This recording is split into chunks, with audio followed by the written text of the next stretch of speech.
যে আমাদের ক্যাম্পে হোলির দহন যে অনুষ্ঠানটা হয় সেটা হচ্ছে, তো সবাইকে খবর দিয়েছে কোয়ার্টারে যাওয়ার জন্য, তো আমরা যাচ্ছি সন্ধ্যার পর থেকেই হয়তো।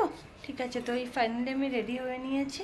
ওই একটা বাচ্চা এসছে দেখতে যে দেবলীনা দিদি কোথায়, তো যাই গিয়ে হোলির দহনের অনুষ্ঠানটিতে যোগদান করি। তো সবাই যাচ্ছে এখন, আকাশে সুন্দর চাঁদ উঠেছে দেখাচ্ছি, দোল পূর্ণিমা বলে কথা। ওই দেখুন চাঁদ উঠেছে, ওটা কিন্তু লাইট না, লাইট এই পাশে লাইট পোস্টের সাথে, ওটা এমনিই চাঁদ উঠেছে। ওই আমার বাচ্চারা বসে আছে।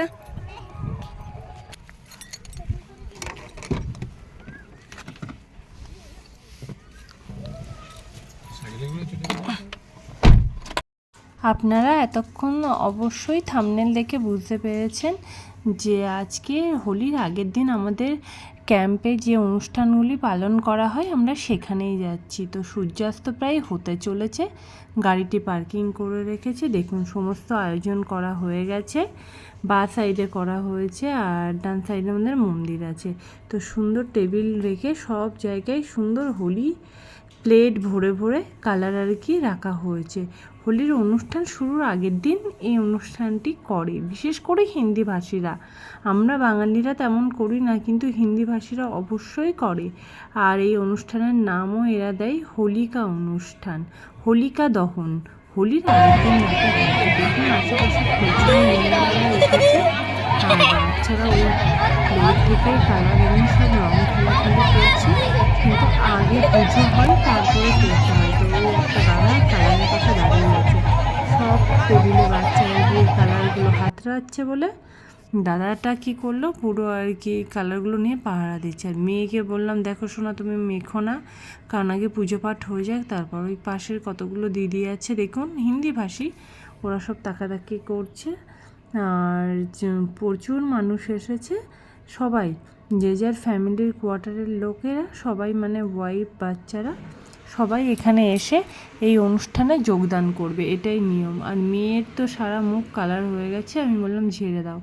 তো হোলির অনুষ্ঠান শুরু হয়ে গেছে। দেখুন সমস্ত কাঠ গাছপালা খড়কুটো দিয়ে সুন্দর একটা দড়ি, মানে মন্ত্রপুত করে এই দড়ি দিয়ে বেঁধে দিয়েছে। তারপরে হচ্ছে আমাদের ক্যাম্পের যিনি অফিসার আছেন ওনাকে দিয়ে পুজো পাঠ করানো হলো। তারপরে দেখুন একটা মশাল দেয়া হলো ওনার হাতে, আগুন ধরিয়ে তারপরে এই হোলিকা দহনে আর কি প্রথম আগুন উনিই দেবেন, তারপরে এই সমস্ত অফিসাররা দেবেন, আর যারা ফ্যামিলিরা আছে সবাই দেবেন ধীরে ধীরে। তো টেবিলও সরানো হচ্ছে কারণ হাওয়া চলছে। তো উনি ওই বা সাইড থেকে শুরু করলেন আগুন দেয়া হোলিকা দহনে। তো দেখুন একটুতে আগুন না দিতে চারিদিকে ধরে গেছে। আমাদের এই সাইডে অবশ্য এখনও আসেনি। তো দেখুন সেকেন্ডের মধ্যে, মানে মুহূর্তের মধ্যে আগুন দাউ দাউ করে জ্বলে উঠেছে, আর চারিদিকে ফুলকি হয়ে যে মানুষের গায়ে ছড়িয়ে ছিটিয়ে পড়ছে। আমরা এই অপোজিট সাইডে দাঁড়িয়েছিলাম, তো তো দেখুন প্রচণ্ড আগুনের তাপ, এত পরিমাণে ফুলকি হয়ে ছুটে যাচ্ছে, তো মানুষের গায়ে পড়ছে। আমরা সবাই ওখান থেকে সরে এসেছি। দেখুন আগুনে মনে হচ্ছে হাত মুখ সব ঝলসে যাচ্ছে, কেউ আর ওই এলাকায় নেই, ওর চারিপাশে নেই। তো ডান দিকে আমরা মানে ফ্যামিলিরা একটু ফটো তোলাতুলি করছি, তো ওইদিকে ফায়ার ব্রিগেডের লোক এসে আগুন নেভানোর চেষ্টা করছে। দেখুন কারণ এত আগুন হয়ে গিয়েছিল, মুখ টুক জ্বলে যাচ্ছিল, কেউ আর ওই হোলিকা দহনের পাশে যেতে পারছিল না। তো দেখুন পুলিশের গাড়ি এসেছে, দমকল বিভাগ এসেছে, এসে আগুনটা নেভালো আর কি। আগুনটা একটু কম হলে তারপরে যা রিচুয়ালস আছে পুজো পাঠ সেগুলো করার জন্য বললো। তো যে একটু কম হয়েছে দেখুন মহিলারা সব ঘটি করে জল নিয়ে এদের দেশের নিয়ম অনুসারে এরা সব পুজো পাঠ করছে। আর এর বাউন্ডারি কেটে দিয়েছে সাদা রঙের, দেখতেই পাচ্ছেন, কারণ বললো ওর ওই পাশে আপনারা কেউ যাবেন না। যাবেই বা কী করে, দেখুন কিভাবে আগুনের ফুলকোইগুলো মানে থেমে যাওয়ার পরে এখনও মানে গায়ে গিয়ে পড়ছে। সবাই তো ভয় পাচ্ছে, ওই পাশে বস্তা নিয়ে সব রেডি আছে। এত পরিমাণে আগুনের ফুলকি হয়ে সব গায়ে ঝরে ঝরে পড়ছে, বিপদ না ঘটে যায় সেই ভয়ে। তো দেখুন এখন ধীরে ধীরে আগুন যখন কমে আসছে, তো আরও মহিলারা আছে, তারা সব ওই ঘটি করে জল নিয়ে 3 পাক ঘুরছে আর মন্ত্রতন্ত্র বলছে। তো এখানে সব পুজো পাঠ করছে। আসলে এই পুজো পাঠ করার প্রথাটি আপনারা সবাই জানেন। ভক্ত প্রহ্লাদের পিসিমা কোলে করে নিয়ে এই হোলির আগের দিন রাতেই ওকে পুড়িয়ে মারার জন্যে উঠেছিল, কিন্তু বিষ্ণু স্বয়ং রক্ষা করলো বলে উনি আর মারতে পারলো না ভক্ত প্রহ্লাদকে। তো ওই দিন থেকেই এই হোলিকা দহন প্রচলিত, যে সত্যে মানে বুড়াইকে অন্ত করনে কে লিয়ে, মানে বুড়াই ধ্বংস করার জন্যে, এই সত্যের জয় হওয়ার জন্যেই এটা করা আর কি। তো দেখুন চাঁদও উঠেছে, ভরা পূর্ণিমা।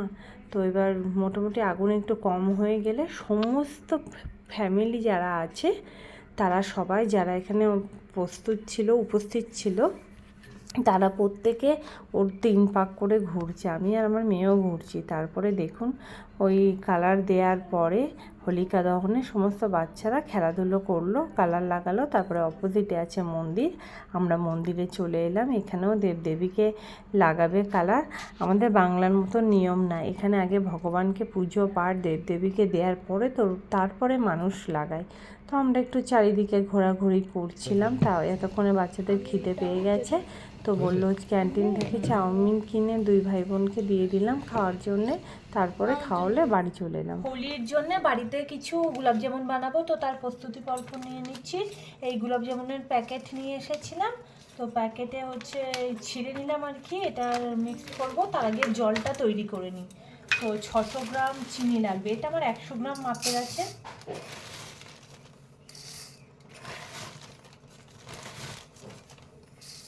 120 গ্রাম মাপের আছে এটা। তো 4 5টা নিয়ে নিয়েছি চিনি। 120 গ্রাম আছে, তো এখানে সব ইনস্ট্রাকশন দেওয়া আছে। 600 গ্রাম করে নিলে চিনি নিতে হবে, আর 640 ml জল নিতে হবে। আর এখানে নিয়ে নিয়েছি কিছু এলাচ, লবঙ্গ আর তেজপাতা, তো এগুলোর মধ্যে দিয়ে দিলাম। সর ছাড়া দুধ ছিল, জল দিয়েও গোলা যায়। 100 ml লাগবে। সর দেব না, তাহলে পুরো দানা বেঁধে যাবে। এই 100 বা 120 ml লাগবে, তো এই দুধটা দিয়ে দেবো আর কি।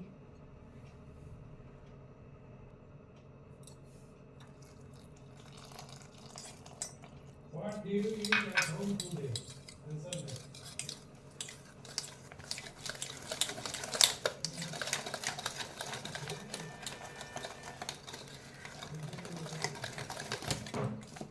সেরকম কেকের ব্যাটার করে না, সেরকম আর কি।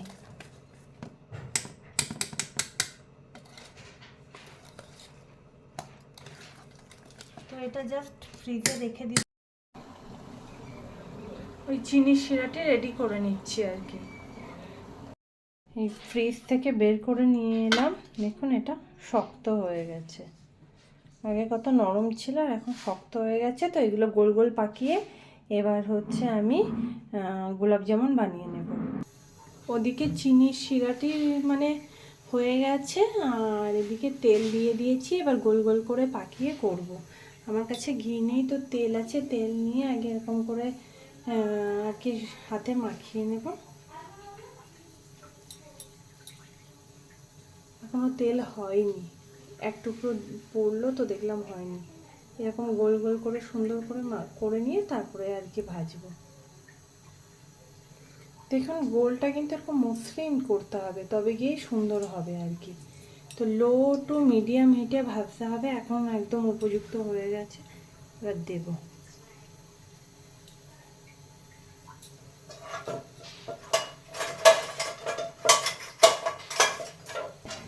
গোলাপ জামুনগুলো লাল লাল করে ভেজে নিচ্ছি। তো প্রথমে একটা করে দিয়েই ভেজে নিচ্ছি, কারণ নাহলে গায়ে লেগে যাবে। এই যেগুলো এতগুলো ভাজা হয়ে গেছে, এর মধ্যে দিয়ে দেবো। গোলাপ জাম না কালো জাম কি হয়েছে বুঝতে পারছি না, যা হয়েছে হয়েছে।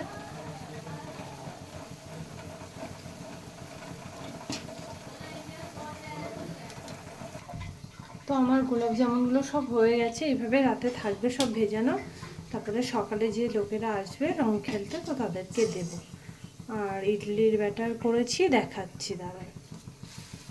একটু ইডলি বানাবো, সেটাই দেবো যে আসবে ঘরে খেতে, সরি রং মাখাতে। অত ভালো হয় না, ওই যা হয় হয় কাজ চলার মতন, দোকানের মতনই হয়, খেতে একটু দারুণ হয়। একটু বড় বড় সাইজের করেছি। তো আমার আজকের ব্লগটি আমি এখানে শেষ করছি। ও দাঁড়ান, ইডলির ব্যাটারটা এখনও দেখানো হয়নি। এই ইডলির ব্যাটার করা হয়ে গেছে, তো এটা আমি এইভাবে একটা হটপটের মধ্যে রেখে দিই। কাল সকালে হচ্ছে এটাকেই বানিয়ে ফেলবো, খুব সুন্দর হবে। তো আমার আজকের ব্লগটি আমি এখানেই শেষ করছি। আপনাদের সাথে দেখা হবে আগামী ব্লগে। ততক্ষণ পর্যন্ত আপনারা ভালো থাকবেন, সুস্থ থাকবেন, সাবধানে থাকবেন। শুভরাত্রি।